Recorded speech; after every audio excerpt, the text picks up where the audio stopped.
எங்களை தாங்கி பிடித்து இந்த மேடை வரை கொண்டு சேர்த்ததில் பெரும் பங்கு உங்களுக்கும். முகதாட்சியம் கருதி நல்லா இல்லைங்கிறத நல்லா இல்லைன்னு சொல்ல மாட்டாங்க, நல்லா இருக்குங்கிறத ஒரு கை தியேட்டர் ரசிகர் மாதிரி கை தட்டி விசில் இல்லாம அடிக்க முடியும். அவங்க வெளிநாட்டுக்காரங்க பாராட்டுற அளவுக்கு வேலை செஞ்சிருக்காங்கிறது தான் என்னுடைய தாழ்மையான கருத்து.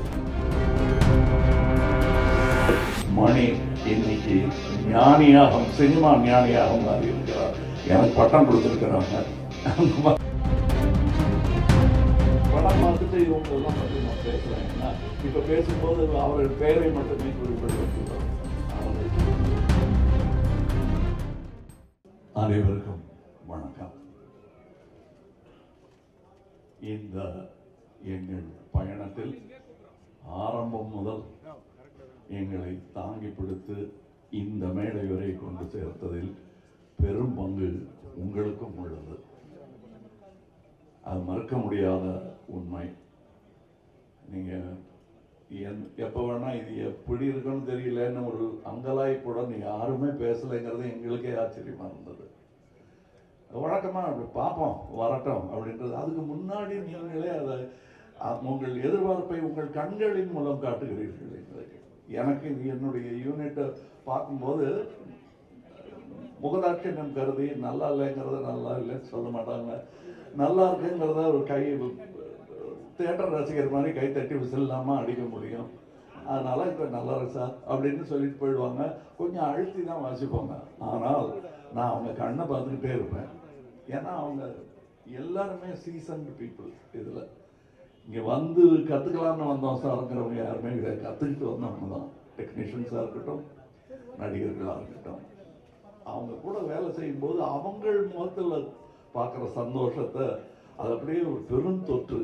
அது யூனிட்டுக்கே தொற்றிக்கிச்சு. அதை உங்களுக்கும் வழங்க வேண்டும் என்பதுதான் எங்கள் ஆசை. எங்களுக்கு வேற பெரிய பெருமைகள் இப்படி பண்ணியிருக்கோம் அப்படி பண்ணியிருக்கோம் பேசுறதை விட ஒரு க்ளோஸ் அப், அது சிந்து சார் தான் இருக்கட்டும், இல்லை ஒரு சின்ன பையன் தான் இருக்கட்டும், அது எடுக்கிறதுக்கு ஒரு 50 பேர் வேலை செய்வாங்க. திரை பூரா ஒரு முகம் தான் இருக்கும். அது அப்படி அதுக்கே அப்படின்னா இதுல நீங்க பாருங்க, காரை புரட்டி போட்டு தமிழ் சினிமாவையும் புரட்டி போடணுங்கிறது தான் எங்களுக்கு ரொம்ப நாள் ஆசை. அதை செய்ய முயற்சி பண்ணிட்டே இருக்கோம். எல்லா நேரமும் தூக்க முடியாது, யாராவது உதவிக்கு வேணும். புரட்டி போடுறதுன்னு பெரிய விஷயம். கொஞ்சமாவது அதை நகர்த்தலாம் நாங்கள் விரும்பும் திசை நோக்கி அப்படின்னதுல இதுல எங்களுக்கு கிடைச்ச படை வீரர்கள் நிறைந்த படை. அதுவும் பிஹைண்ட் த சீன்ஸ்ல நீங்க பார்த்தது ஒரு கிளிம்ஸ் தான்.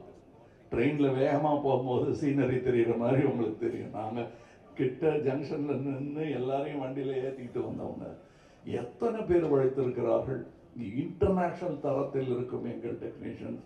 நிஜமாவே வெளிநாட்டுல இருந்து வந்து வேலை செஞ்சவங்க, இங்கிருந்து வேலை செஞ்சவங்க வெளிநாட்டுக்காரங்க பாராட்டுற அளவுக்கு வேலை செஞ்சிருக்காங்கிறது தான் என்னுடைய தாழ்மையான கருத்து. உதாரணம், மணிரத்னம் சாரை பத்தி சொல்ல வேண்டாம். மணிரத்னம் பிலிம் அப்படின்னு போட்டுக்கொள்வதற்கான எல்லா தகுதியும் கிட்டத்தட்ட 40 வருஷத்துக்கு முன்னாடியே அவர் பெற்றுட்டார். இது இட்ஸ் அ மணிரத்னம் பிலிம். இவர்களைப் போலவே எனக்கு அவர் படத்தில் நடிப்பது நாசருக்கு நாயகன் போது எப்படி இருந்ததோ அந்த மாதிரி இருந்தது எனக்கு. ஏன்னா நான் பார்த்த அந்த இளைஞர் மணி இன்னைக்கு ஞானியாக, சினிமா ஞானியாக மாறி இருக்கிறார். எனக்கு பட்டம் கொடுத்திருக்கிறாங்க அந்த மாதிரி. ஸோ அவர் கூட வேலை செய்யறது எனக்கு குதூகலமா இருந்தது என்பதுதான் உண்மை. அது எல்லாருக்கும் தெரியும், படம் பார்க்கும்போது தெரியும். அந்த எங்க செட்ல இருந்து எங்களை பார்த்தவங்களுக்கும் அது புரியும். இதுல இருக்கிற டெக்னீஷியன்ஸ், எடிட்டர், ஒரு ட்ரெய்லர்லயே தூக்கிட்டாங்க மணியும் அவரும் சேர்ந்து. அது ஒரு சூப்பர் ஹிட் பண்ணிட்டாங்க. அதெல்லாம் நல்ல சிறந்த டெக்னீஷியன்கள், பதட்டம் இல்லாமல் எந்த பெரிய இடையூறுகளையும் தாண்டும் அந்த லாபகம் அவர்களுக்கு இருக்கிறது.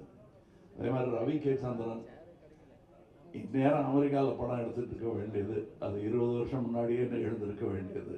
மருதநாயகம் அதனுடைய சினிமாட்டோகிராஃபர் அவருடன் முழுவதுமாக ஒரு முழு படத்தை முடித்தேன் என்ற பெருமை. அது பாதியில் விட்டோங்கிற வருத்தம் எனக்கு ரொம்ப உண்டு. ஆனால் அதில் இந்த படத்தின் மூலம் அதில் இருந்ததை விட இன்னும் சிறந்த சினிமாட்டோகிராஃபராக அவர் திரண்டு வந்திருக்கிறார் எங்களுக்காக. அது தெரியும், படத்தில் பார்த்தா பேசுவாங்க. அதை நான் சினிமா விமர்சகர்களிடம் விட்டு விடுகிறேன். அவருக்கு நல்ல பேர் கிடைக்கணும். நானும் சினிமா விமர்சகன் தான், நானும் சினிமா ரசிகன் தான். நான் சுவைத்த விஷயத்தை உங்களுக்கு நான் சொல்லுகிறேன். வியாபாரம் வெற்றி பெறணும், அதெல்லாம் ஓகே. என் சினிமாவும் வெல்ல வேண்டும் என்பதுதான் ஆரம்ப காலத்திலிருந்து நாங்கள் அதான் ஒரே மாதிரி எண்ணமுடையவர்களுடன் பேசிக்கணும். நாங்கள் செட்டில் இருக்கும்போது மணி சார் ஆகட்டும், நடுவில் போய் பேச டைம் இருக்காது. அதுவும் டெக்னீஷியன்ஸுக்கு மேலேயும் கீழையும் பார்த்துக்கிட்டு ஒரு மாதிரி சித்தர் மாதிரி அலைஞ்சிட்டு அதுக்கு நடுவில் நாங்கள் பேசுறது கூட அரட்டையாக இருக்காது. லஞ்சில் உட்காந்து பேசுறது கூட சினிமாவை பற்றியாக இருக்கும், வேற ஒருத்தர் எடுத்த நல்ல சினிமாவை பற்றியாக இருக்கும். இப்படி ஒரு அற்புதமான சூழலில் நாங்கள் இந்த படத்தை எடுத்திருக்கோம். இந்த மாதிரி ஆரோக்கியமான ஒரு சூழல் ஐமையதே எவ்வளவு பணம் கொடுத்தாலும் கிடைக்காது. அது எனக்கு கிடைத்தது, ராஜ்கமலுக்கு கிடைத்தது. ராஜ்கமலுக்கு பின்னாடி இருக்கிற அந்த இன்டர்நேஷனல்ங்கிற அந்த வார்த்தைக்கு முழு அர்த்தத்தை மணிரத்னம் எங்கள் டெக்னீஷியன்ஸ் கொடுத்திருக்கிறார்கள். இதில் உள்ள கலைஞர்கள் சின்ன சின்ன பாத்திரம் பண்ணவங்க. ஒரு சின்ன பையன்லாம் ஆக்ட் பண்ணியிருக்காரு. ஒரு 50 படம் பண்ணியிருப்பாரு அந்த பையங்கிற மாதிரி பண்ணியிருக்காரு. அதுக்கு நிஜமாவே 100-200 படம் பண்ணவங்கலாம் சின்ன சின்ன வேஷங்கள் பண்ணியிருக்காங்க.